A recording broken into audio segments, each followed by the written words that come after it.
Bueno, ante todo, buenas noches. Disculpen la demora, pero en realidad hemos hecho unos esfuerzos entre el Colegio de Abogados y mi persona para poder estar presente. Tengo un familiar enfermo y ustedes saben que antes de cualquier cosa están los familiares. Yo recuerdo un evento en el cual había un expositor que organizaba el evento y justo en el momento de su exposición le comunican, doctor, su madre ha fallecido. Y el doctor, lejos de decir hasta acá nomás, me retiro, concluyó con su exposición y después de eso fue a atender sus asuntos familiares. Y el fin de semana estuve en el Cusco con el doctor Antonio María Lorca Navarrete y tuvimos una agenda apretada y el fin de semana le comentaba, ¿no? Bueno, gracias por venir. Y él me dijo, bueno, he estado acá en el Perú, pero he dejado a mi suegra enferma. Y el sábado que fui a despedirme de él, me dice, mi suegra acaba de fallecer.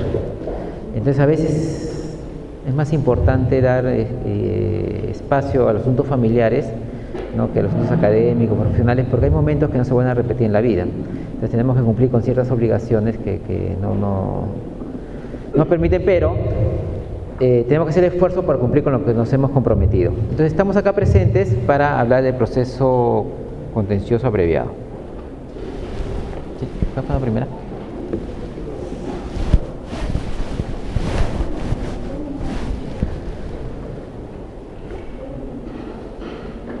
Ya.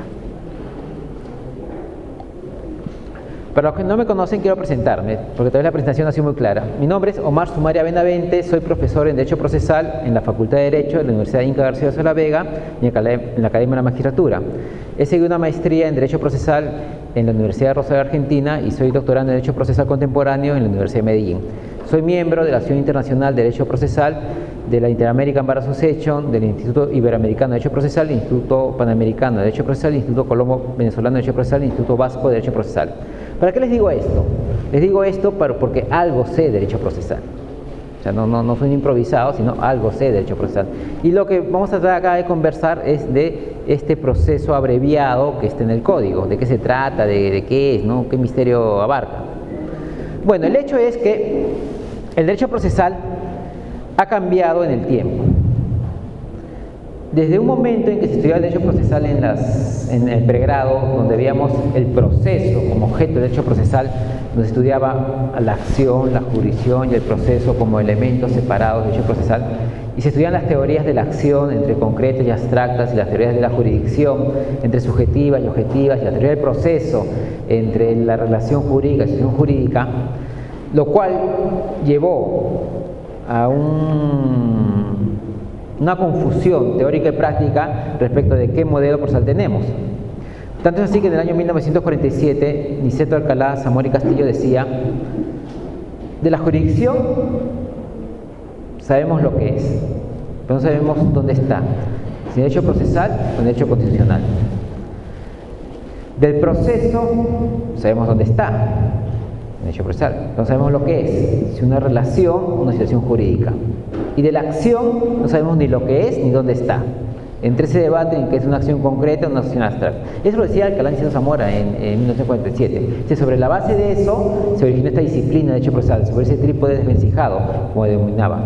Entonces, esa forma de ver el derecho procesal, reduciéndolo a unidades indivisibles, únicas, categorías sobre las cuales se hace la ciencia, pues se vuelve un derecho procesal histórico. Entonces, ahora el derecho procesal, ¿cómo se ve? Se ve en relación con la Constitución. Y la Constitución nos pone bien claro un artículo, artículo 139, inciso 3 de la Constitución, que dice: todos tienen derecho a una tutela jurisdiccional y a la observancia del debido proceso.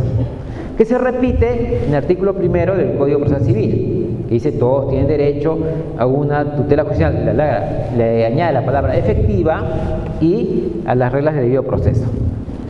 ¿Esto qué nos quiere decir? Que el derecho procesal ya no es tanto el estudio de la acción, la jurisdicción y el proceso, sino la finalidad, qué es lo que se va a hacer con el derecho procesal.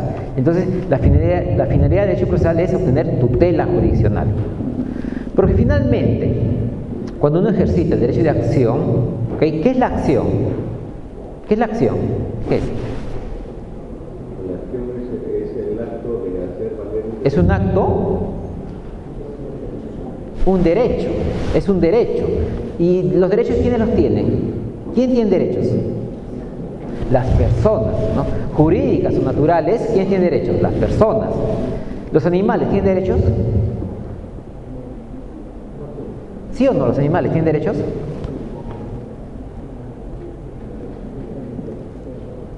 En ese momento no, pero teóricamente ya está discutiendo. Por ejemplo, en España hay un movimiento que se llama el Movimiento del Gran Simio, que lo dirige el filósofo Jesús Mosterín, que dice que la diferencia entre los seres humanos y el primate más avanzado es un genoma, al que llama el genoma egoísta. Muta ese genoma y entonces los primates comienzan a expresar sus pensamientos. Una vez que comienzan a expresar sus pensamientos, entonces ¿cuál sería la diferencia con el ser humano? Porque finalmente la capacidad del ser humano que lo hace distinto a los animales es esa capacidad de poder expresar sus pensamientos. Es lo que decía Jürgen Habermas, ¿no?, con la ética discursiva o la acción del discurso. O sea, ¿qué nos hace diferentes de los animales? Poder expresar nuestros sentimientos. Y sobre la base, pensamientos. Y sobre la base de poder expresar nuestros sentimientos es que se crean los derechos. Obviamente los derechos, ¿para qué sirven? Para eso, para que las personas en esa capacidad esencial distinta de los animales puedan decir los pensamientos. El derecho a la vida, ¿para qué es? Para transmitir pensamientos. El derecho a la libertad, ¿para qué es? Para transmitir pensamientos. El derecho a la opinión, todo tiene que ver con la transmisión, esa ética o conducta del discurso, la acción comunicativa. La última película del Planeta de los Simios, no sé si recuerdan, se basa sobre esa teoría, ¿no? Que hay un simio que muta en su ADN, entonces ¿qué comienza? Comienza a hablar. Cuando comienza a hablar, comienza a transmitir pensamientos. Entonces, ¿cuál es la diferencia entre esos simios y los seres humanos? Ninguna. Eso se basa sobre esa teoría del gran simio. Bueno, no es teorías. En la actualidad, todavía somos los seres humanos, las personas. Las personas las que somos sujetos de derecho. Entonces la acción es un derecho. ¿La tienen quiénes? Las personas. Pero cualquier persona, todas las personas tenemos derecho.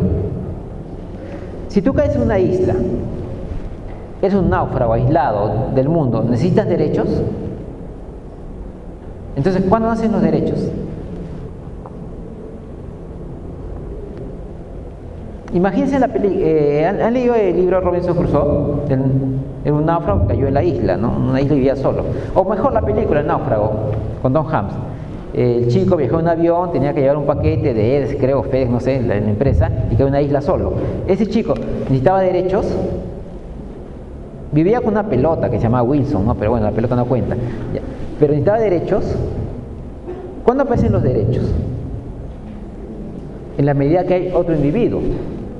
Pero ¿hay derechos entre ese individuo esté por allá y este individuo esté por acá? No, es cuando estos individuos entran en comunicación. Cuando estos individuos entran en comunicación y tienen una relación, o sea, forman una sociedad, es ahí que aparecen los derechos. Entonces, cuando hablamos de acción, estamos hablando de ¿qué? De la sociedad. ¿Okay? Cuando hablamos de acción, hablamos de la sociedad. Por otro lado, cuando hablamos de jurisdicción, ¿quién tiene jurisdicción? ¿Quién tiene jurisdicción? El juez. ¿Y el juez es parte de qué? Del Estado. Es un funcionario del Estado. Entonces, por un lado tenemos la sociedad y por otro lado tenemos el Estado. A través del derecho de acción, ¿qué hacen las personas? ¿O qué hace la sociedad? Exige al Estado que resuelva sus conflictos, ya que la sociedad no lo puede resolver por su mano propia, por la autotutela. Nos han expropiado esa facultad de resolver nuestros conflictos con nuestra propia mano. Porque acuérdense ustedes que en Roma la acción, o sea, el concepto actio, venía de eso, de hacer algo, donde la mano, la lanza, era la que determinaba el derecho. Si tú me debías plata, ¿yo qué hacía? Te agarraba del cuello, llegaba a mi casa y te obligaba a trabajar hasta que me pagues. O sea, te volvías a ser mi esclavo. ¿Cómo se llamaba eso? Manus injecti. Y si tú le debías a varios, ¿qué hacíamos entre todos? Pues te agarramos y te descuartizamos. Y cada uno se llevaba tu cabeza, el brazo, la otra hasta que nos paguemos. ¿Por qué? Porque esa es la acción directa. Cuando se forma el Estado, ¿qué dice? Ya no hagas esa acción. Ahora yo voy a resolver los conflictos. Entonces te expropia esa capacidad. ¿Y qué te da? Te da ese derecho, ¿no? A contraprestación de que ya no puedes resolver tus conflictos, entonces te da esa posibilidad. Y entonces el Estado, ¿qué se obliga? Ahora se obliga a resolver los conflictos. Entonces, cuando la sociedad ejerce esa solicitud, esa petición, ese derecho de acción, ¿qué le pide al Estado? Le pide tutela jurisdiccional. Y cuando el Estado resuelve los conflictos ante el ejercicio de esa acción, ¿qué es lo que da el Estado? Tutela jurisdiccional. Y entonces, ¿qué es la tutela jurisdiccional? Es una relación sociedad-Estado. Cuando las personas o la sociedad ejercita derecho de acción y el Estado cumple con esa función jurisdiccional. ¿Y esa tutela jurisdiccional cómo se materializa? ¿A través de qué? ¿Cuál es la herramienta por la cual se materializa esa tutela jurisdiccional? El proceso. El proceso es la única herramienta exclusiva y excluyente por la cual el Estado puede cumplir esa función jurisdiccional y la sociedad puede ejercitar ese derecho de acción. Entonces, ¿cuál es la finalidad del proceso? La finalidad del proceso es otorgar tutela jurisdiccional, que es lo que está en el artículo 139 de la Constitución, ¿no? Más allá de estudiar la acción y sus teorías, la jurisdicción y sus teorías, y en sus teorías se estudia lo que es la tutela jurisdiccional. Entonces, esta tutela jurisdiccional, como ven el esquema, es un derecho abstracto, retórico, que está en la Constitución. Artículo 139, inciso 3, que a su vez es una copia del artículo 24.1 y punto 2 de la Constitución española. Cuando se positiviza ese derecho en nuestra Constitución, entonces los jueces se dan cuenta que tienen algo más que seguir las reglas del proceso. Algo más que seguir, pues, cuántos son los plazos para demandar, cuáles son los requisitos para demandar, cuándo se puede sancionar. No, sino hay algo más, hay una finalidad. ¿Y cuál es esa finalidad? Que el Estado cumpla con esa función de dar tutela jurisdiccional. Este derecho de tutela jurisdiccional tiene distintas manifestaciones conforme se va desarrollando el proceso. Es así que en un primer momento, este derecho de tutela jurisdiccional, ¿de qué se encarga? Se encarga del derecho de acceso a la jurisdicción. Si el Estado dice que tiene derecho a tutela jurisdiccional, ¿qué es lo primero que te debe garantizar? ¿Ah? ¿Qué dijeron? ¿El debido proceso o algo antes? Por ejemplo, para las chicas. Bien. Si yo invito a alguna de ustedes a una fiesta, ¿qué es lo primero que me preguntan? La verdad, ¿qué es lo primero que me preguntan? Sean sinceras. ¿Dónde es? ¿No? Es lo primero que preguntan, ¿dónde es? Después te preguntan quién va, si tienes carro o no tienes carro, ¿ok? Lo primero que te preguntan es ¿dónde es? Igual, cuando el Estado te dice tienes derecho a tutela jurisdiccional, lo primero que te debe garantizar cosa es ¿dónde se va a realizar este mecanismo? ¿Eso cómo se le llama? El principio del juez predeterminado por ley. Por lo cual el Estado te da un organismo predeterminado, exclusivo y excluyente antes del conflicto. Si no hay ese organismo, pues ¿qué cosa va a haber? Juez ad hoc, cualquier sujeto que se pueda encargar de esto. Entonces el Estado dice, ya, yo me voy a encargar de resolver conflictos, entonces encargo a determinado órgano que se encarga de esto. ¿Qué te tiene que encargar el Estado después? ¿Qué otra garantía tiene que dar? ¿Basta con eso, con un juez predeterminado por ley? A ver, digamos, ¿tú juegas fútbol? ¿Tú juegas fútbol? ¿Sí? ¿Tu nombre es? Tú. Así. Jorge. Oscar, ¿juegas fútbol? ¿De qué juegas? ¿De qué? Delantero. Ok. Oscar dice que es jugador de fútbol. Y hay que especificar. Entonces, supongamos que hay un campeonato, ¿no? Y él está en la selección del Poder Judicial. Y es el último partido y hay que ganar sí o sí. El empate no sirve. Faltan 3 minutos para que acabe el partido. Oscar le llega la pelota a los pies y como es delantero, escucha las tribunas que gritan Oscar, Oscar, Oscar y ve que corren los segundos. Falta tiempo, hay angustia, ¿no? Cada vez rugen más las tribunas y no se le ocurre mejor idea que agarrar la pelota con el brazo y correr y la tira en el arco. Después espera que todo el mundo aplauda y al contrario, todos se quedan callados. Y después se va juntando una multitud que lo quiere matar. La pregunta es, ¿ese gol vale o no vale? ¿Por qué no vale? ¿Por qué? Porque no está de acuerdo con las reglas. Y esas reglas, ¿él las conocía antes o después del partido?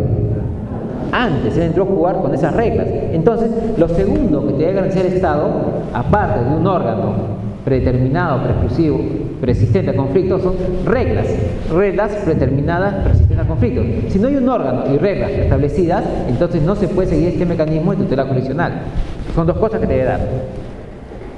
Digamos que esta es una sociedad joven, ¿ya? Hemos hecho una sociedad, porque tenemos relaciones continuas.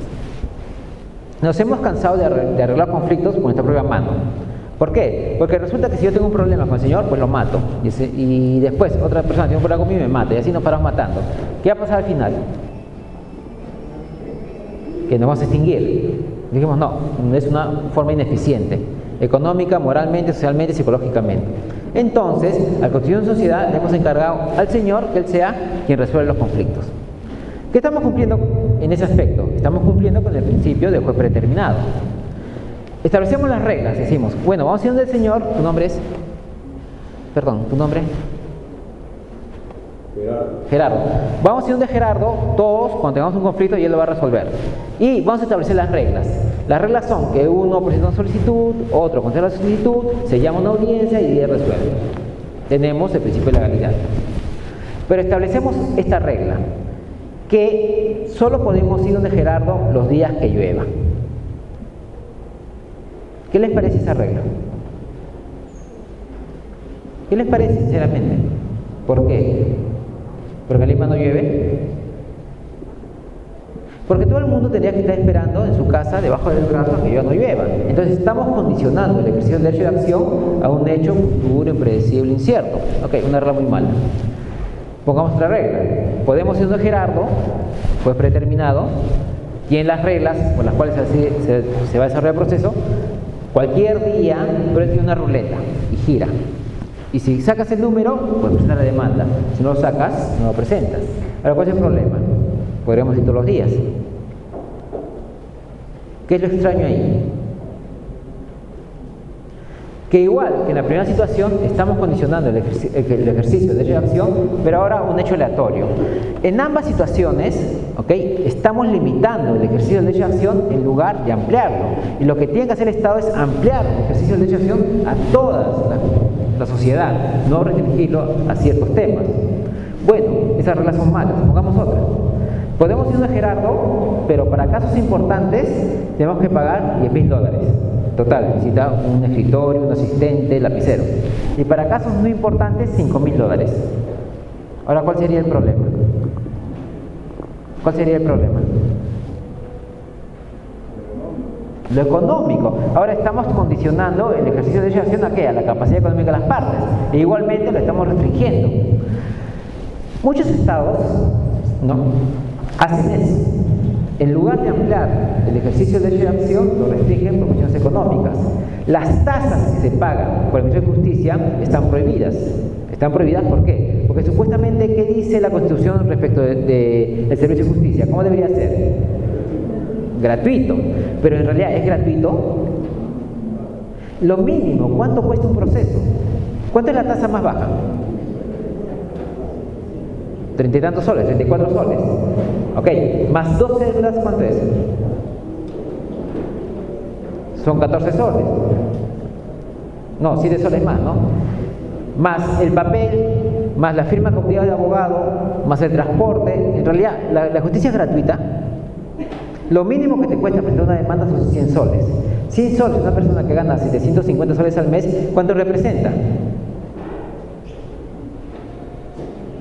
Más o menos el 20% de su sueldo. O sea, tengo que gastar el 20% en una demanda. Entonces, ¿es gratuita la justicia? Por eso es que, para no ir contra la Constitución, ¿qué es lo que hace el Estado? Pues maquilla el tema, porque no te paga una tasa por servicio de justicia, sino te dice tasa por ofrecimiento de pruebas. Sin embargo, hay muchos expedientes en los cuales no hay necesidad de actuar pruebas, o sea, documentos, por ejemplo.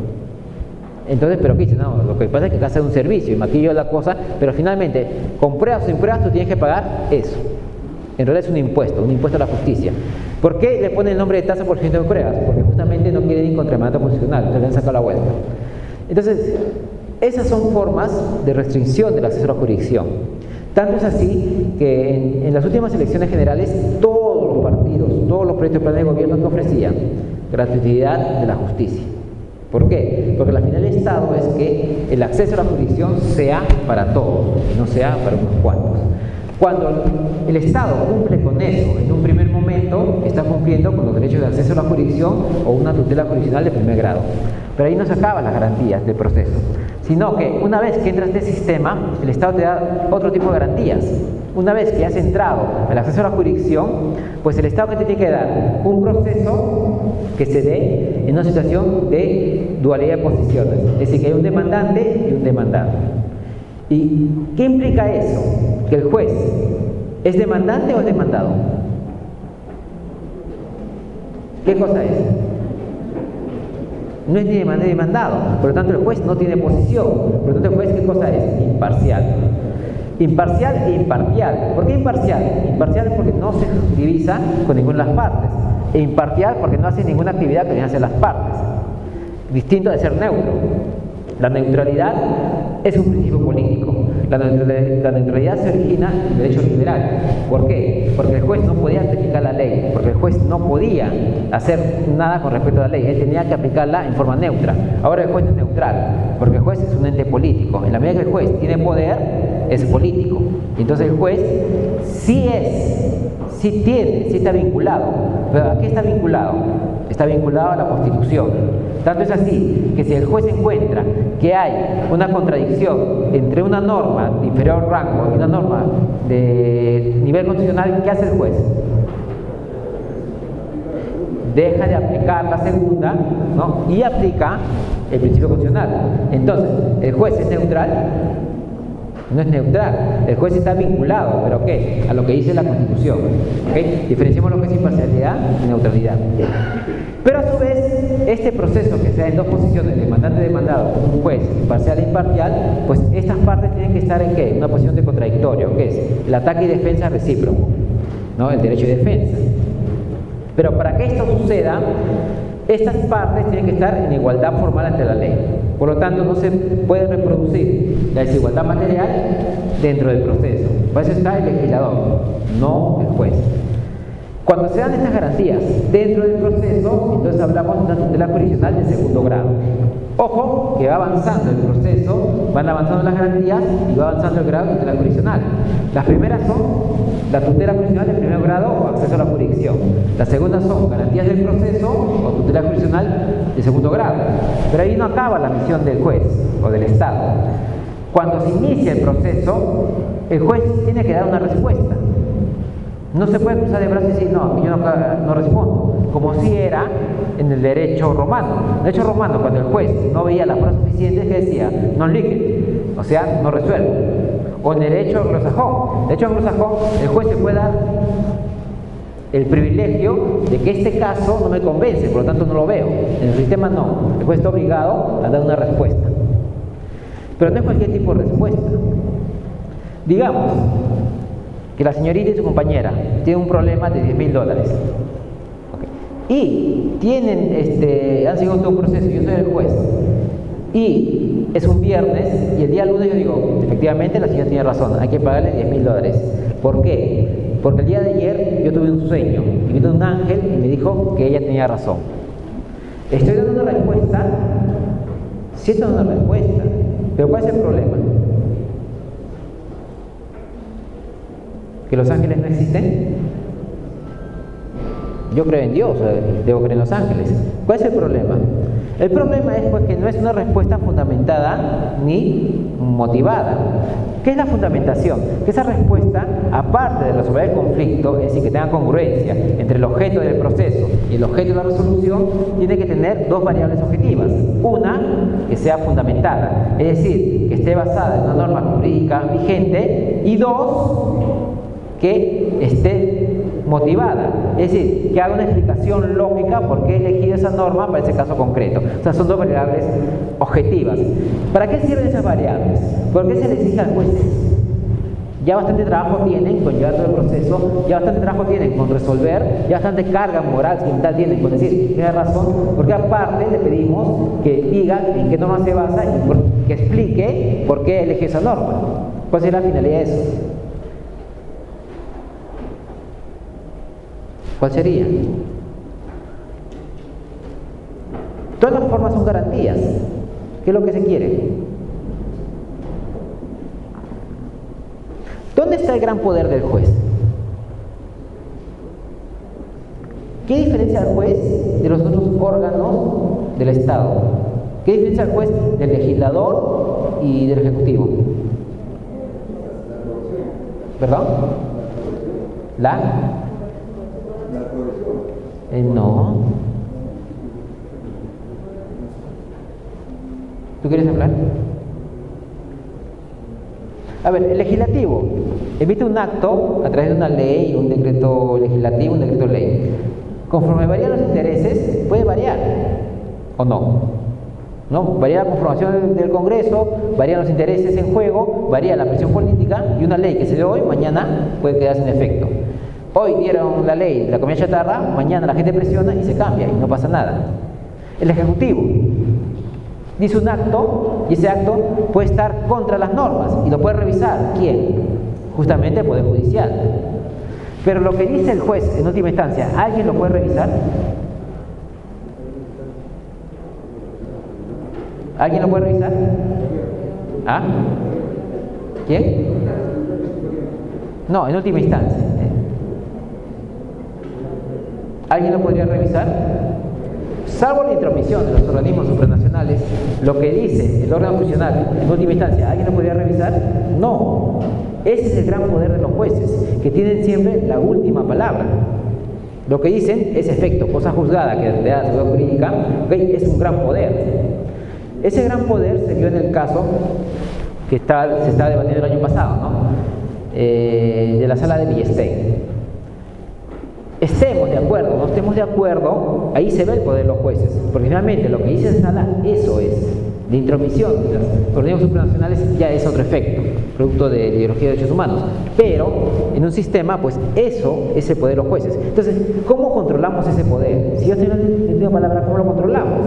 Se controla a través de la fundamentación y la motivación, y para eso existe esa garantía. Ahora, esa fundamentación y motivación tiene dos efectos, uno particular y uno general. ¿El particular qué es? Que si esas dos variables son de baja calidad, ¿qué puede hacer el interesado? Pues impugnar. No tiene los mecanismos internos del proceso para corregir el resultado.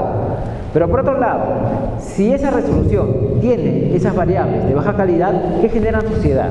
¿Qué genera en la sociedad? Un fallo mal motivado y mal fundamentado, zozobra, desconfianza, inseguridad. Por el contrario, si es una sentencia bien fundamentada y bien motivada, restringe el ámbito de la impugnación, por lo cual crea previsibilidad. Y a nivel general, una sentencia bien fundamentada y motivada que crea confianza en la sociedad. Por eso el último caso, el caso de la parada. Más allá de los que estén de acuerdo o no estén de acuerdo con el señor que emitió la sentencia, ahí hay un problema jurídico y un problema que se debe resolver.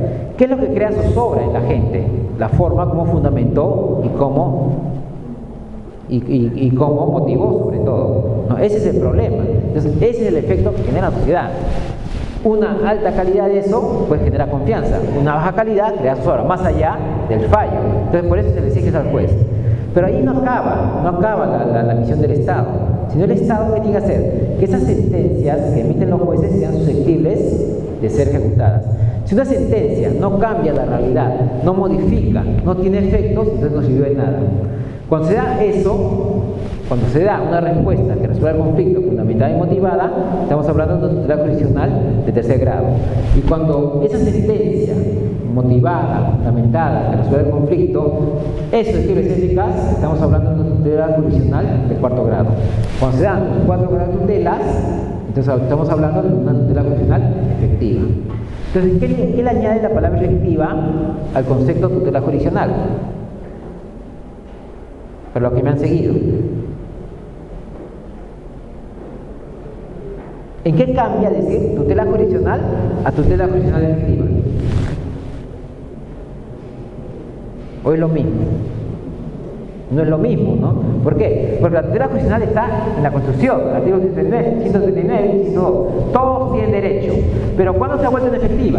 Cuando ha pasado todo el proceso, cuando han pasado estos 4 grados de tutela, cuando se han dado los derechos de acceso a la jurisdicción, las garantías del proceso, las garantías de una respuesta que resuelve el conflicto fundamental y motivada, y cuando se dio susceptible de ser eficaz. Cuando se dio todo eso a través de un proceso, entonces esa tutela jurisdiccional que te prometía el artículo 139 se ha vuelto ¿en qué? En efectiva.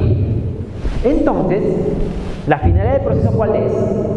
La finalidad del proceso se convierte en una herramienta para hacer ¿qué cosa? Esa tutela jurisdiccional efectiva. El proceso sirve para eso, para que la tutela jurisdiccional sea efectiva, o sea, para que se cumplan todas esas garantías. Entonces, ¿qué es lo que dice la tutela jurisdiccional? La tutela jurisdiccional te dice que tiene que haber un proceso ¿para qué? 1, para canalizar ese ejercicio de acción. 2, que se sigan las garantías. 3, que se resuelva el conflicto fundamental motivado. Y 4, que sea susceptible de ser eficaz. Esa estructura determina las distintas manifestaciones de tutela que puede haber. Entonces, tenemos un gran derecho, que es el derecho a la tutela jurisdiccional. Cuando la finalidad de la tutela es resolver el conflicto, o sea, la incertidumbre jurídica, ¿de qué estamos hablando? De una tutela cognitiva. Cuando la finalidad de la tutela jurisdiccional es hacer cumplir los efectos de esa declaración de certeza, estamos hablando de una tutela ejecutiva. Y cuando queremos asegurar o conservar los efectos de esa futura tutela, hablamos de una tutela cautelar. Son las manifestaciones de la tutela. Ahora, estas tutelas tienen herramientas o vías procedimentales.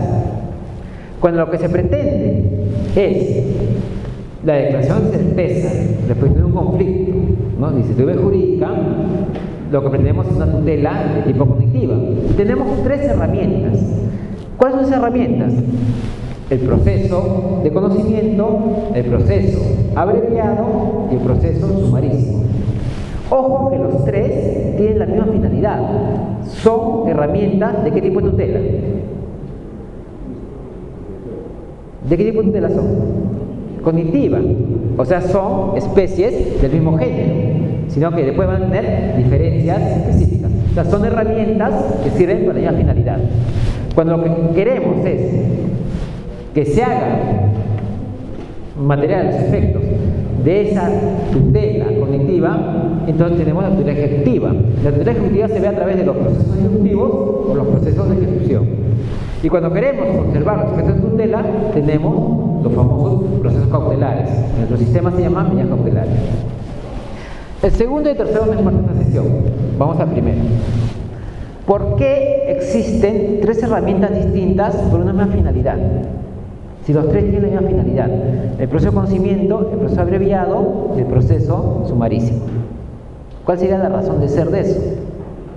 ¿Por qué tenemos esa parafernalia de procesos? ¿Quién me estaba ayudando ahí?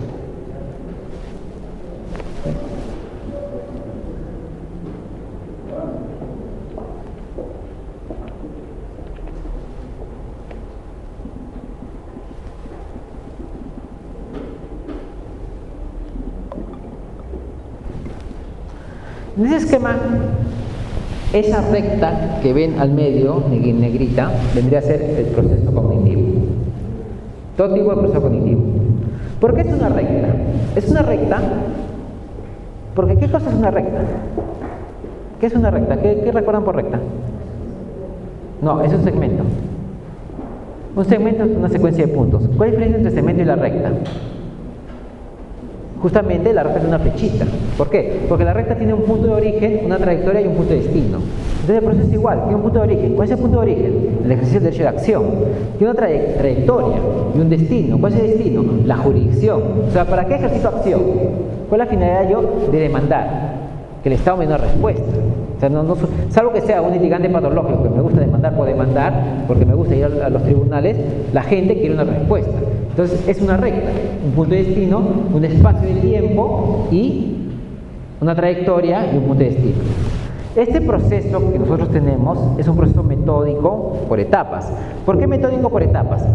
Porque se da en tiempos. Primero, ¿qué cosa? Afirmamos hechos y derechos. ¿Cómo se llama eso? Etapa postulatoria. Lo que hacemos, confirmamos esos hechos y derechos que afirmamos en la primera etapa. ¿Cómo se llama? Etapa probatoria. Lo que hacemos, se decide sobre esos hechos y derechos que han sido confirmados y previamente afirmados. Etapa decisoria. Y luego, a esa decisión se le da efectos. Etapa ejecutoria. Algunos autores, profesores, le añaden una etapa, ¿no? La etapa impugnatoria. Si quieren la agregan, si quieren no la agregan. Eso no altera el modelo, es una etapa más. Particularmente, para mí la impugnación no es una etapa, es un derecho. Si quieres lo haces, si quieres lo haces. Y si has impugnado, significa que todavía no hay decisión. Pero igual, si quieren lo ponen para no discutir con profesores o libros. Pero es un proceso lineal. El esquema es que estas etapas son sucesivas. ¿Qué implica que sean sucesivas? Que está una a continuación de otra. Son inmediatas. ¿Qué significa que sean inmediatas? Que no hay intervalo de tiempo entre una etapa y otra etapa. Son preclusivas, que una tiene que agotarse una para pasar a la otra. Y son precluyentes, que agotada una no puedo regresar hacia atrás. Pero lo más importante es que son lógicas. ¿Y qué es que son lógicas? Que tengo que necesariamente tener una etapa para pasar a la siguiente. O sea, es un antecedente de la segunda consecuente. O sea, para confirmar, primero tengo que afirmar. Si no afirmo, no puedo confirmar. Para decidir, primero tengo que confirmar lo que he afirmado. Y para ejecutar, tengo que confirmar lo que he afirmado. O sea, hay una razón entre ellas. Así es nuestro proceso. ¿Por qué es así nuestro proceso? Nuestro proceso es así porque nuestro sistema de justicia, el juez es un funcionario del Estado. Y es un funcionario del Estado que tiene que buscar una verdad. Una verdad sobre la base de las hipótesis que han propuesto las partes. Y entonces necesita un espacio de tiempo, un modelo científico, un modelo cognitivo para declarar una verdad. Cuando el juez dice una verdad, ¿qué es lo que está creando? Conocimiento. Está dando una verdad. Por eso ese tipo de procesos se llaman procesos cognitivos o procesos de conocimiento. Es decir, parto de una hipótesis y una contrahipótesis, se formula una tesis, ya sale la síntesis, que es la respuesta del juez. Todo eso exige un espacio epistemológico. Así es nuestro proceso. ¿Por qué nuestro proceso? Porque tenemos un sistema de justicia jerarquizado. El Estado ha intervenido en la resolución de conflictos y el Estado participa en la resolución de conflictos. Y el Estado tiene que decir la verdad de los hechos. ¿Por qué? Porque tiene que resolver ese conflicto. No es así el modelo anglosajón. En el modelo anglosajón no es un proceso en un espacio de tiempo metódico por etapas. En el modelo anglosajón es un proceso momento. Un proceso momento que se da en el día en corte, o sea, el día de la corte, en el cual se presentan las partes, los testigos, se formulan los alegatos, se examina a los testigos y el jurado da una respuesta. ¿Por qué es distinto? Es distinto porque ahí no se busca la verdad, ahí se busca la verosimilitud. De tal manera que, ¿qué es lo que triunfa? No es lo que triunfa la verdad material, la verdad de los hechos, sino lo que triunfa es la verosimilitud, o sea, el relato mejor hecho, mejor estructurado, mejor narrado, es el que triunfa. Así no sea la verdad. Porque ¿quién juzga en derecho anglosajón? ¿Juzgan jueces? ¿Y quién es el jurado? Personas como nosotros, que muchas veces no son legos en derecho, pero ellos no son técnicos en derecho. Y por eso se da un concurso de narraciones, pues se da un proceso en un solo momento. Por eso el proceso en el mundo anglosajón se llama el trial. Y trial no significa proceso, significa prueba. Es el proceso de la prueba. En cambio, en nuestro sistema sí se hace este camino epistemológico para llegar de unas hipótesis a una verdad. Cuando el juez dice una verdad sobre algo, entonces ¿qué está haciendo? Conocimiento. Por eso este tipo de procesos se llama procesos de conocimiento, porque se parte de un estado de incertidumbre jurídica inicial y es incertidumbre jurídica, porque tú puedes tener un contrato con firmas legalizadas, una carta de requerimiento, una invitación a conciliación, pero con eso tú ya puedes ir y sacarle la plata del bolsillo de quien te debe. ¿Podrías? No, no puedes, sino tienes que seguir todo este mecanismo. O sea, fácticamente tienes la razón, no conoces los hechos, pero jurídicamente no. ¿Cuándo se acaba ese estado de incertidumbre jurídica? Cuando el juez te dice, sí, te debe. Entonces, ¿qué es lo que se hace a través del proceso? Pasar de un estado de incertidumbre jurídica inicial a una declaración de certeza. Entonces, en los procesos de conocimiento, ¿cuál es la función del juez? Formar declaraciones de certeza. Esas declaraciones de certeza se convierten en un título. La palabra título es polisémica, es decir, tiene varios significados. Se puede tener título, como por ejemplo el documento que contiene un acto. Cuando te dicen, ¿cuál es tu título de propiedad? Ah, tú dices mi escritura pública. Ahí, título como que estamos utilizando, como el documento. Podemos tener título como el acto mismo. ¿A calidad de qué has adquirido esto? A calidad de compraventa. ¿No? ¿Cuál es tu título? La compraventa. Ahí, título, ¿a qué estamos haciendo referencia? Al acto, no es igual que la primera situación. Pero también podemos utilizar la palabra título como la capacidad del sujeto, la calidad del sujeto. Cuando dicen, ¿esto cómo lo has adquirido? A calidad de heredero. Ahí estamos hablando de documento, estamos hablando del acto, no, estamos hablando de la calidad del sujeto. Entonces, título es polisémico. En este caso, cuando el juez, la declaración de certeza, forma un título, ¿okay? ¿De qué estamos hablando? Del acto documento que contiene una manifestación de voluntad del juez, o sea, del Estado, que se transmite en un documento material que es la sentencia. Ese es el título. Si no tengo este título, yo no puedo hacer cumplir los efectos del título. Si te den plata, ¿ok? ¿Tú puedes ir inmediatamente a la persona y sacarle la plata de su bolsillo? No. Tienes que seguir, ¿qué? Todo un proceso. Ese proceso queda una sentencia. ¿Y esa sentencia qué tiene que hacerla? Ejecutar. En un proceso de ejecución. O sea, tú quieres un título, ¿para qué? Para ejecutarlo. Entonces, si hacemos un resumen, ¿cuál es la finalidad de los procesos cognitivos? Formar un título. Una vez que tengo el título, pues se genera otra actividad funcional distinta, que ya no tiene como efectos o como fin dar una declaración de certeza, sino materializar los efectos del título. A esa actividad jurisdiccional distinta se llama tutela ejecutiva, la cual se da a través de dos procesos ejecutivos.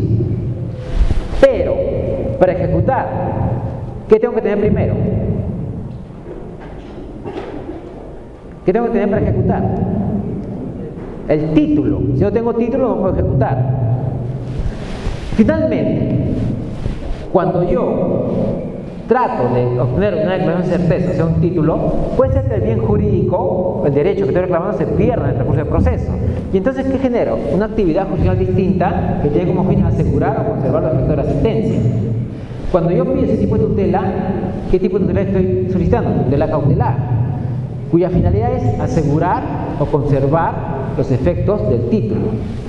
Entonces vemos que la tutela cognitiva, la tutela ejecutiva y la tutela cautelar giran en torno a un solo concepto. ¿Cuál es el concepto? ¿Cuál es el concepto que está en el medio de todas? ¿Ah? El título. Porque la tutela cognitiva tiene como fin ¿qué cosa? Formar el título. La tutela ejecutiva tiene como fin ¿qué cosa? Ejecutar el título. La tutela cautelar tiene como fin ¿qué cosa? Asegurar o conservar los efectos del futuro título. Entonces todo gira en torno al título. Por eso está el antiguo brocardo romano, nulo executio sine título. Todo gira en torno al título. Hasta ahí estaría bien la estructura. Pero hay situaciones que no entran en este esquema. Y les pongo un caso. Imagínense que ustedes son doctores de un hospital, no de una clínica, sino de un hospital. Y llega por urgencia un niño que ha sufrido un accidente de tránsito en el cual lo han atropellado, manejando su bicicleta, y ya está inconsciente. Tiene una hemorragia interna. Ustedes al analizarlo, ¿ok?, deciden que necesitan una transfusión para no perder al niño. Pero no pueden hacer la transfusión directa, tienen que pedir permiso a los padres. Y llaman a los padres. Y resulta que los padres son testigos de Jehová. Y por su derecho de libertad de religión, ellos se oponen. Ustedes saben que los testigos de Jehová se oponen a la transfusión de sangre, porque el uso de la sangre solo es para sacrificios, ¿ok?, y cualquier otro uso es indebido. Y en todo caso, si tienen fe, Dios los salvará. Entonces se oponen rotundamente. Pregunta, primero, como médicos, ¿hacen la transfusión o no hacen la transfusión? ¿Tú haces la transfusión? ¿Sí?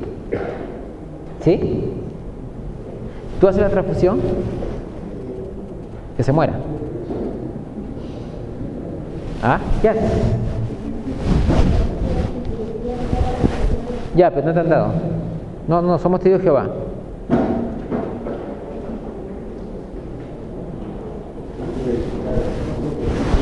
De hecho, no. ¿Hace la transfusión o hace la transfusión? Tampoco, igual, que se muera. Tú sí haces la transfusión. ¿Cuál es el problema ahí? El problema es que si yo como médico, yo decido qué derecho es más importante, religión o vida, ¿qué estoy haciendo?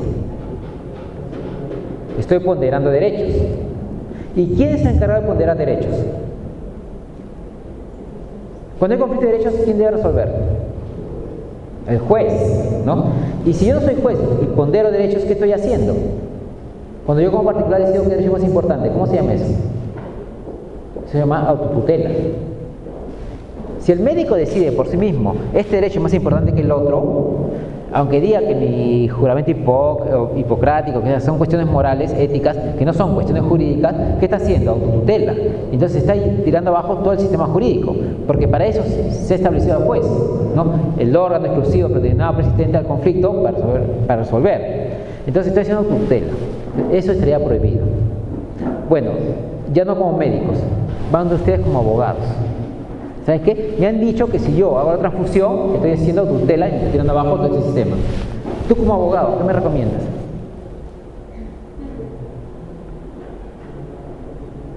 ¿Y ahora qué me recomiendan? ¿Ah? ¿Pero bajo qué tipo de tutela pido?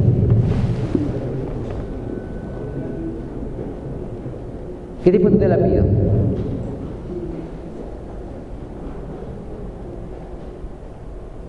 Ok, ya, pero ¿qué tipo de tutela es? ¿Cognitiva, ejecutiva o tutelar?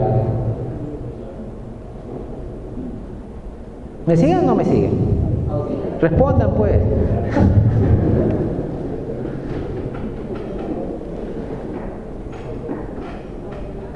Cautelar. Ok, ¿qué pedirías en la medida cautelar?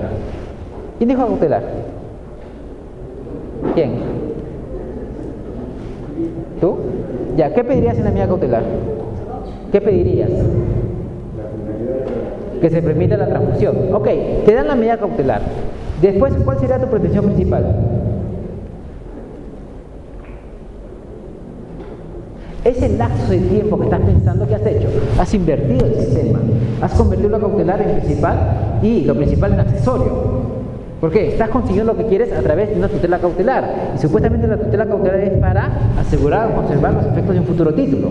Entonces estás invirtiendo todo. Quieres conseguir tus fines a través de algo rápido y te estás olvidando del proceso principal. Por eso te da ese lapso de tiempo. No podemos presentar una tutela ejecutiva porque no tenemos título.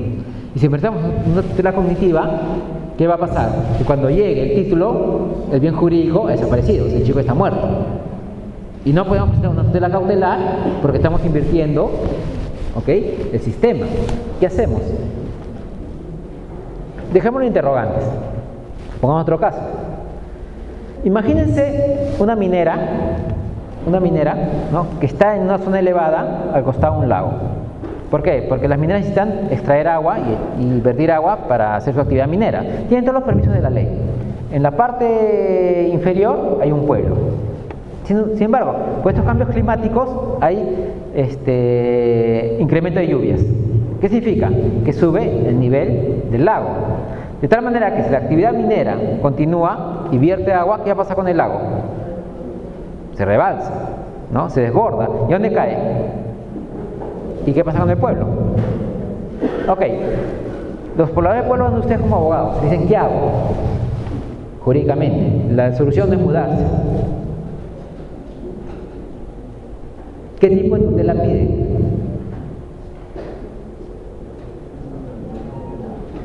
Vamos otra vez. Tutelas cognitivas no pueden, porque cuando consiga el título, ¿qué va a pasar? Ya se desbordó y lo murieron.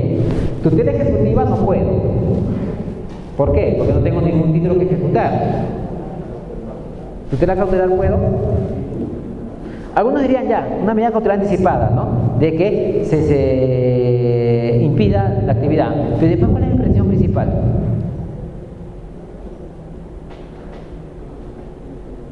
otra vez conseguir lo que quería, ¿no? Con un proceso corto, sin defensa de la otra parte, y no me importa, después busco una excusa, cómo sustentar, o sea, invierto otra vez, ¿no? Invierto otra vez el sistema.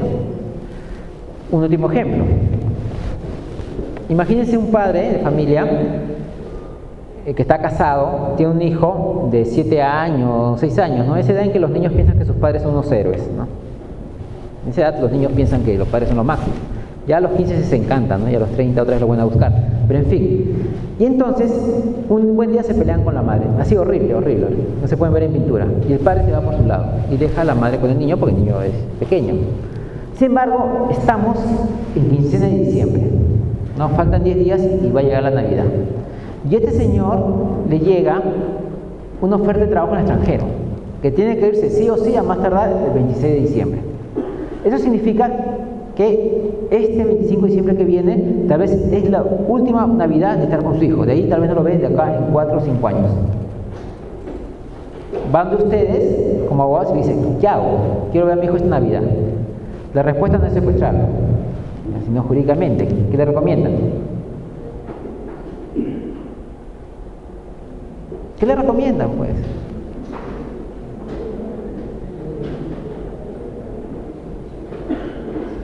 Lo ideal sería un régimen de visitas. Pero un régimen de visitas, a pesar que sea cortito, o sea, es un proceso cognitivo. Tiene que formar un título. Y cuando salga el título, ¿qué va a pasar? Pues el niño tendrá 15 años, ¿no? O sea, y el tipo ya habrá venido 1000 veces, no sirve de nada. No puedo pedir una tutela ejecutiva porque no tengo un título. Y entonces, ¿qué va a decir la gente? Ah, ya, una medida cautelar de verlo en Navidad. Y perfectamente, el juez te la da. Y estás con la vida del niño. ¿De ahí te importa la sentencia principal? Entonces, ¿qué pasó? ¿Qué hemos hecho de nuevo? Hemos invertido el sistema. ¿Qué quiere decir? ¿Que todo lo que les he dicho es mentira? ¿Que el sistema no sirve? No, lo que sucede es que este sistema basado en el título pues se basa en el derecho romano. El derecho romano, donde sale ese brocardo, no lo escucha sin título, no hay ejecución sin título. ¿Por qué funciona? Porque en el derecho romano todos los derechos tenían contenido patrimonial. ¿Qué significa que todo tiene contenido patrimonial? Que todo se compra y todo se vende, todo puede ser cuantificado en dinero, todo es fungible. Si tú me debes, ¿qué hago? Te pongo la mano en el cuello y te vuelvo esclavo, te vuelvo en cosas. Si tú nos debes a varios, te cortamos en pedacitos y cada uno se lleva un pedazo. ¿Ok? No hay este concepto de derechos fundamentales. ¿Cuándo nacen los derechos fundamentales? Recién en los años 60, 70. Entonces los derechos fundamentales necesitan un tipo de tutela distinta, un tipo de tutela que no se adapta a esa tutela clásica. Entonces es donde nace la tutela diferenciada. ¿Qué es la tutela diferenciada? La tutela diferenciada pues, es la actividad inmediata del juez. ¿Para qué? Para prevenir o remover el ilícito civil administrativo. O sea, el juez no te da una aclaración que forma un título, sino ¿qué es lo que hace? Prevenir o remover una situación de hecho. ¿Para qué? Para que no cause más daños o para que no cause daños, pero siempre y cuando esté relacionado a un derecho fundamental. Entonces nace un nuevo tipo de tutela, pues se llama tutela diferenciada. El nombre no me gusta, debe llamarse tutela específica, tutela de derechos fundamentales no diferenciada. ¿Cuál es el problema de esta tutela diferenciada? El problema de la tutela diferenciada es ¿qué cosa no es ahora un derecho fundamental? Dígame un derecho que no sea fundamental.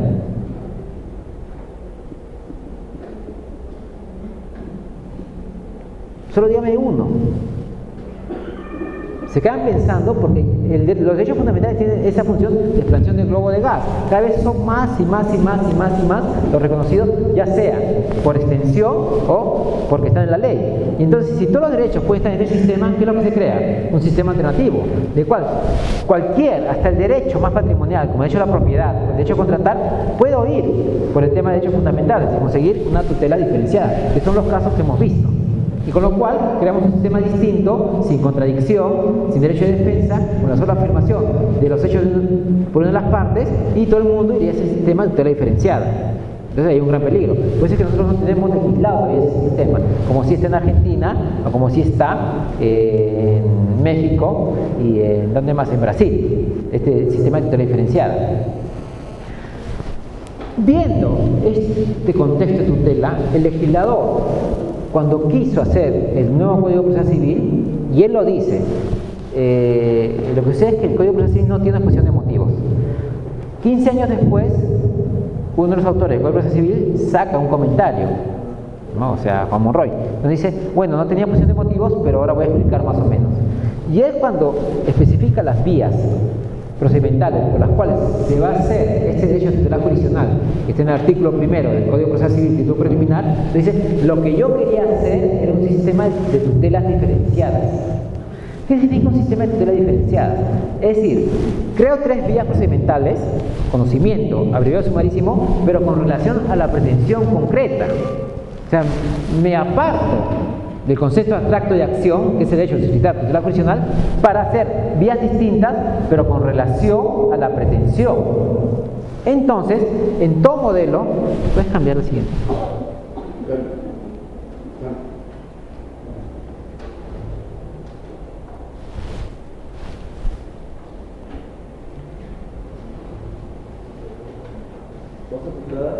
Sí, eso.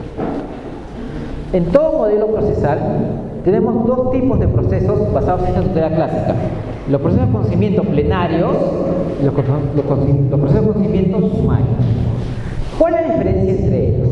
Los plenarios se denominan plenarios porque tienen 2 tipos de plenitud: plenitud formal en cuanto a los actos dentro del proceso, o sea, la mayor cantidad de actos de ataque y defensa, y plenitud material en cuanto a los efectos de la sentencia, que atañe a todo el objeto del proceso. Por lo cual, las sentencias que se dan en un proceso de trámite plenario causan efecto cosa juzgada, tanto internos como externos. ¿Qué quiere decir internos? Que el juez no puede revisar lo que ya ha hecho, y externos es que no hay ningún órgano jurisdiccional que pueda revisar eso. Esos son los procesos de trámite plenario. Y por otro lado tenemos los procesos de trámite sumario. En los procesos de trámite sumario hay una concentración de actos procesales, ¿okay? Lo que se llama plenitud, concentración o sumarización formal, y hay una sumarización con relación al objeto del proceso. Significa que el proceso sumario no revisa todo el objeto del proceso, sino que hay elementos que pueden ser revisados por otro proceso, y a su vez el proceso sumario puede variar los elementos de hecho, por lo tanto pueden ser revisados en otro proceso. Es decir, tiene cosa juzgada formal, pero no tiene cosa juzgada material. Un típico ejemplo de proceso de trámite plenario es un proceso de nulidad de acto jurídico. Se siguen todos los actos procesales, la mayor cantidad de ataque y defensa, y cuando el juez declara nulo es nulo, y ahí se acaba el tema. Un típico proceso sumario es el proceso de alimentos. ¿Cuáles son los presupuestos materiales para el proceso de alimentos? Capacidad económica de quien los pide. No, perdón, estado de necesidad de quien los pide. Capacidad económica de quien debe otorgarlos. Y vínculo familiar. Si varían cualquiera de esos 3 supuestos, ¿puede variar la sentencia? Efectivamente que sí. O sea, no causan cosa juzgada material. Pueden ser revisados en otro proceso. Ese es un típico proceso sumario. Entonces la diferencia es esa. Los plenarios causan cosa juzgada material. Los sumarios no causan cosa juzgada material. En todo sistema, solo llegan en casación los procesos de trámite plenario, porque de ellos tú puedes extraer esos principios vinculantes para todo proceso. No así los procesos sumarios, en los cuales varían los hechos y varía la sentencia, porque ahí no tienes una cosa juzgada material. El problema fue que en nuestro Código de Proceso Civil, el legislador a los procesos de trámite sumario les dio carácter de cosa juzgada material, por lo cual esos procesos llegan en casación. Y ese es uno de los problemas de que hay demasiados recursos de casación en la congestión de la Corte Casatoria, que revisa todo tipo de procesos. Entonces igualó los procesos sumarios con los procesos de conocimiento. ¿Cuánto dura un proceso de desalojo, que es sumario? Te puede durar 6 años. Lo mismo que un proceso de conocimiento. Entonces, ¿cuál es la diferencia? No hay ninguna diferencia, porque pasa por Corte Superior y puede llegar a la Corte Suprema. Entonces, ¿qué es lo que hizo el legislador? No, mezcló por los efectos a motivo de proceso. Entonces, el legislador del código no agarró esta división, no dijo, vamos a dividir los trámites entre más cortos y más largos de acuerdo a la pretensión. Es lo que él dice, quiero hacer un sistema de tutelas diferenciadas. Lo que pasa es que en ese momento no se conocía bien lo que era tutela diferenciada. Y entonces se dijo, la regla es el proceso de conocimiento, la excepción es el proceso sumario. El proceso sumario es en determinadas circunstancias, cuando el monto es muy bajo, cuando solo hay cuestiones de hecho o cuando hay una urgencia. ¿Por qué? ¿Cuáles son los procesos sumarios que se ven en el código? Uno, interdicto. ¿Qué es el interdicto? ¿Qué es lo que yo verifico en el interdicto? Verifico el hecho de la posesión o el derecho a la posesión. El hecho, porque el derecho a la posesión se ve en la acción posesoria, que es un proceso de conocimiento. Solo verifico el hecho, si se perturba, ¿ok? O si se está despojando, por lo cual hay interdicto de retener y interdicto de recobrar. Otro proceso sumario, la interdicción. ¿Qué es lo que yo verifico en la interdicción? La capacidad, ¿no?, del interdictado. Tanto es así que si el sujeto recobra su capacidad, pues vuelve a ejercer sus derechos. ¿Qué más se ve en el proceso sumario? Los alimentos. Ahí hay una cuestión de urgencia, ¿no?, el interés superior de la persona a quien los pide. ¿Qué más se ve en el proceso sumario? El desalojo. ¿Por qué el desalojo se ve en el proceso sumario? ¿Qué es lo que yo pretendo con el desalojo? ¿La restitución de la posesión? No, entonces ¿para qué está la reivindicación? ¿Qué es lo que lleva en la reivindicación? También la restitución de la posesión. El desalojo no ve la posesión, el desalojo ve el cumplimiento de una obligación. ¿Por qué? Porque todo contrato de arrendamiento dice pues una obligación de entregar el bien. O sea, yo verifico la obligación. O cuando tengo una expropiación que dice la ley, que se entregue la posesión. Una sentencia de reivindicación que dice la reivindicación, que entregues la posesión. Es decir, en el desalojo yo solo verifico una obligación anterior, no verifico si tiene o no tiene posesión. Ahí hay una confusión de los jueces. Si yo quiero ver el derecho a la posesión, hay el proceso plenario, llamado nosotros conocimiento. Entonces, todos estos procesos sumarios ven esas cosas: poca cuantía, urgencia o cuestiones de hecho. Y los procesos plenarios, ¿qué tienen que ver? Con la formación de un título a través de una declaración de certeza. En ese intermedio se crean los procesos abreviados. ¿Para qué? Para que una vía más corta que tiene la misma finalidad de un proceso plenario, porque tienen efectos de cosas como formal y cosas como material. ¿Cuál sería la razón de ser de los procesos abreviados? A ver, si hacemos un análisis del código, ¿cuáles son las pretensiones que se ven en un proceso abreviado?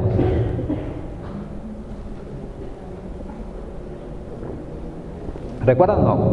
Uno. ¿Ah? No, el contencioso administrativo ya no, porque tiene su propia ley, que va a ser proceso especial. Antes estaba ahí, pero después se sacó. Uno, ¿qué es? Prescripción adquisitiva. Dos, tercería. Tres, títulos supletorios. Cuatro, extinción de áreas cilinderos. Tercería, expropiación.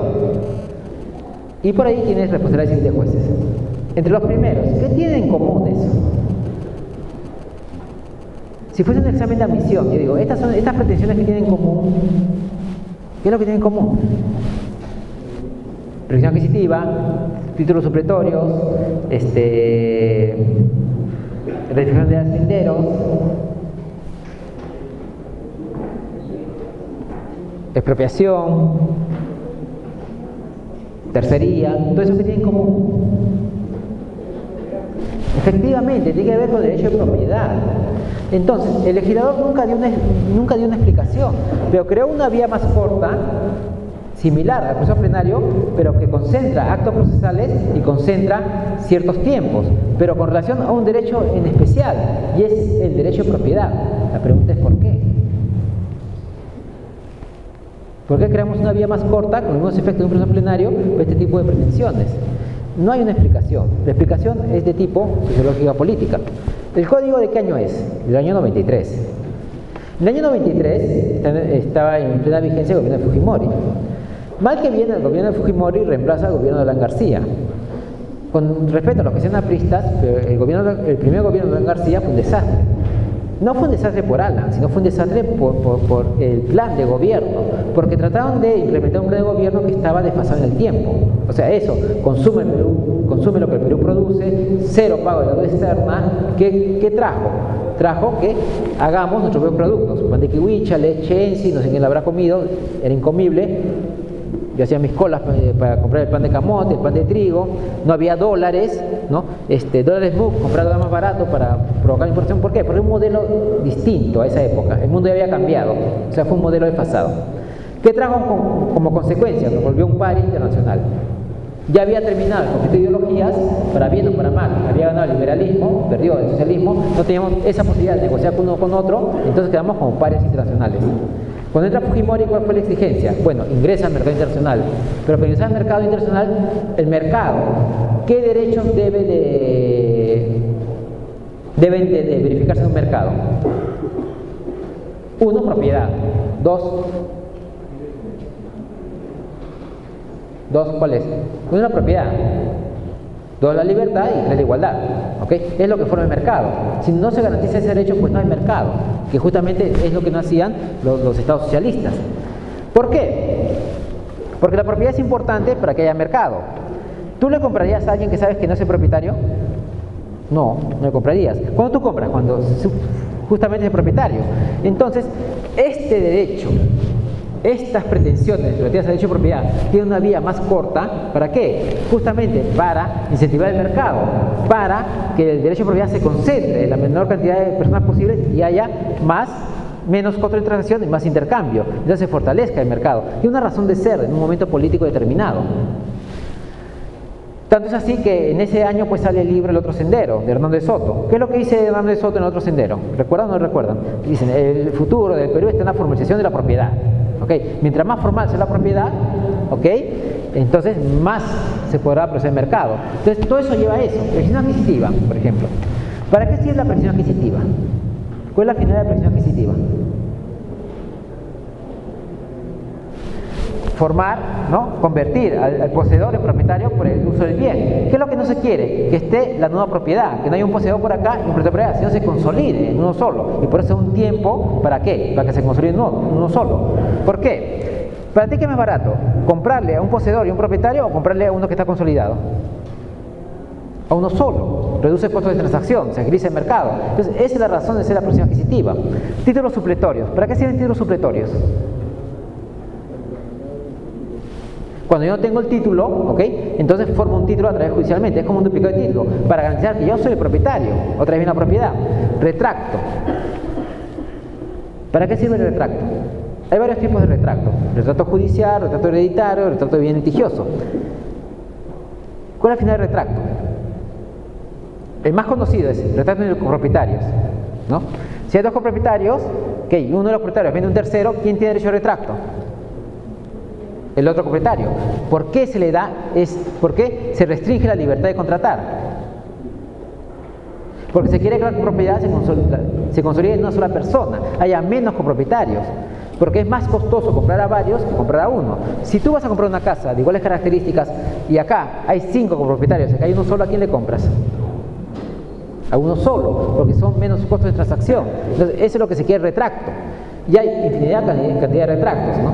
Tenemos el retracto de copropiedad, tenemos el retracto de bienes litigiosos, por el cual si hay litigio un bien, quien está en litigio puede adquirir el bien, si hay que venta.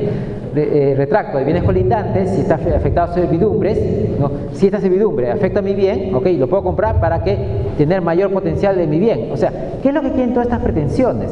Lo que quieren estas pretensiones es tener un derecho procesal, pero un derecho de propiedad consolidado en la menor cantidad de personas posibles. Es de ahí donde nacen los procesos abreviados. Por eso, cuando ustedes litiguen y vean algo de propiedad, no se van de frente al proceso sumarísimo ni al proceso de conocimiento, sino verifiquen que sea una vía abreviada. Ejemplo, separación judicial de bienes patrimoniales. ¿Qué es eso? Las personas cuando se casan tienen dos regímenes, ¿no? Bienes separados o bienes gananciales. Tú puedes optar por bienes separados, si no dices nada, bienes gananciales.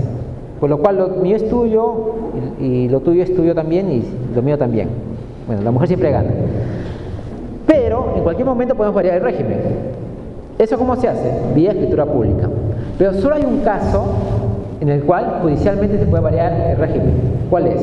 Cuando uno de los cónyuges utiliza el bien en forma exclusiva, ¿no? Excluyendo al otro cónyuge. Solo en ese caso puede pedir al juez que separe los bienes. ¿Eso en qué vía se ve?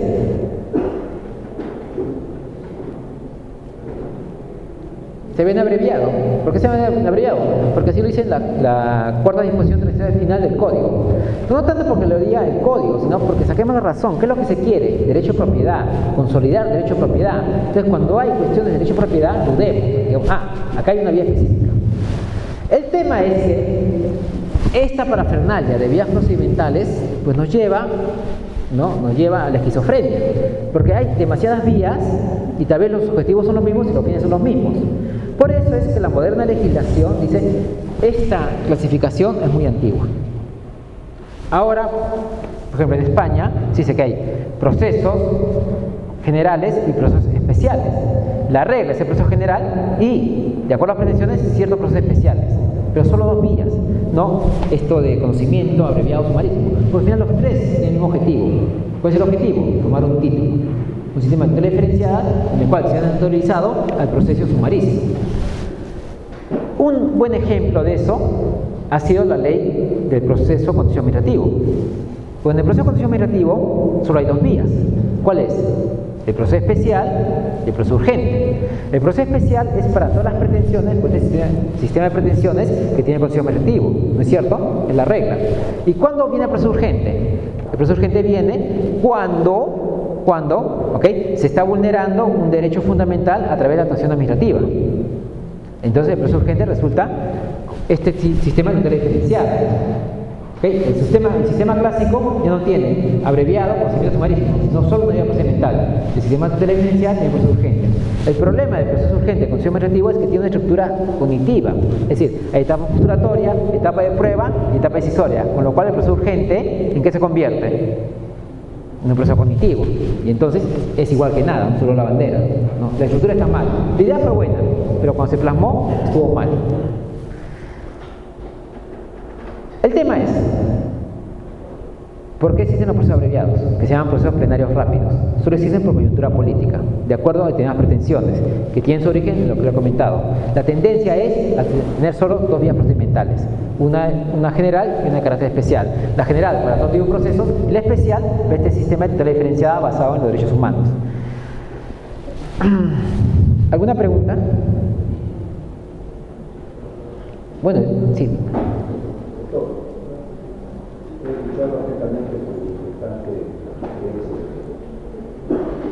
La pregunta concreta es: el proceso de evitar de cosas fraudulentas es un proceso cognitivo, ¿cierto? Esto llega a la casación a la Corte Suprema. Y en la Corte Suprema declara improcedente. Se plantea una acción de amparo y la Sala de Derecho Constitucional admite a trámite la demanda. Y el Tribunal Constitucional dice que no puede emitir un pronunciamiento de fondo y también declara improcedente. El hecho concreto es el siguiente: en una demanda de elección y captación de bienes, el juez, en lo civil, aplica el Código Civil de 1936, debiendo aplicar el Código de 1984. ¿Por qué?